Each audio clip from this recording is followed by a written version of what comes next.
In this video, we are going to learn about I squared.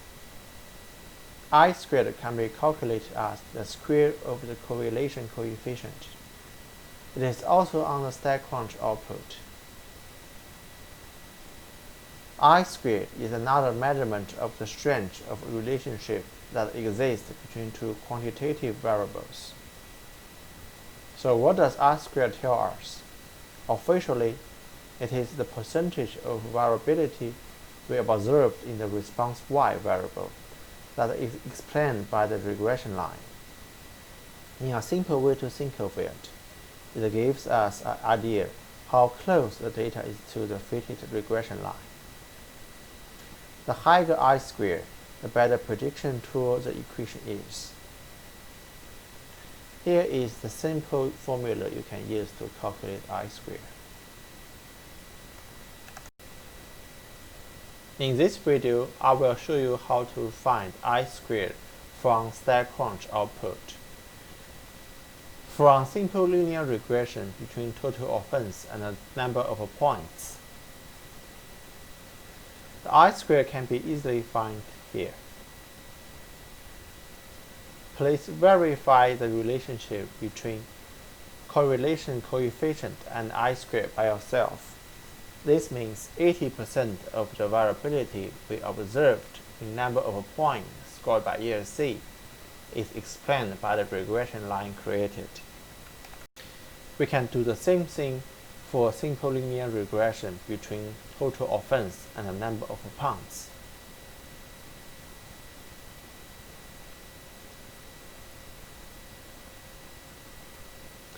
This means 63% of the variability we observe in number of points made by ULC is explained by the regression line created.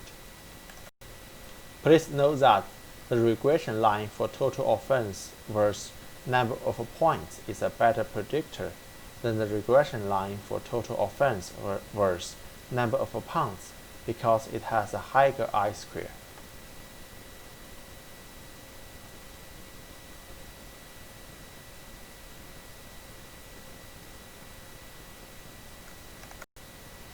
Here is another thing you have to pay attention to. Correlation doesn't imply causation. Just observing association between two variables is not enough to imply a causal connection. There may be some alternative exploration for the associations. A lurking variable is a variable, usually unobserved, that influence association between variables of a primary interest. In practice, we often don't know what the lurking variables are. In this example, we are going to find the difference between correlation and causation.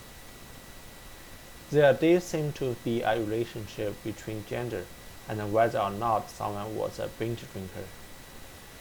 49% of males were binge drinkers, while 41% of females were binge drinkers. We can now say being male causes you to be a binge drinker. Here is another example. There did seem to be a relationship between playing at home and the likelihood of winning the football game. 71% of home games were won, and 20% of away games were won. We can now say playing at home causes the game cost to win more games. Now you are able to finish homework 4 in Chapter 3. Note that we have covered all materials for Exam 1 at this point.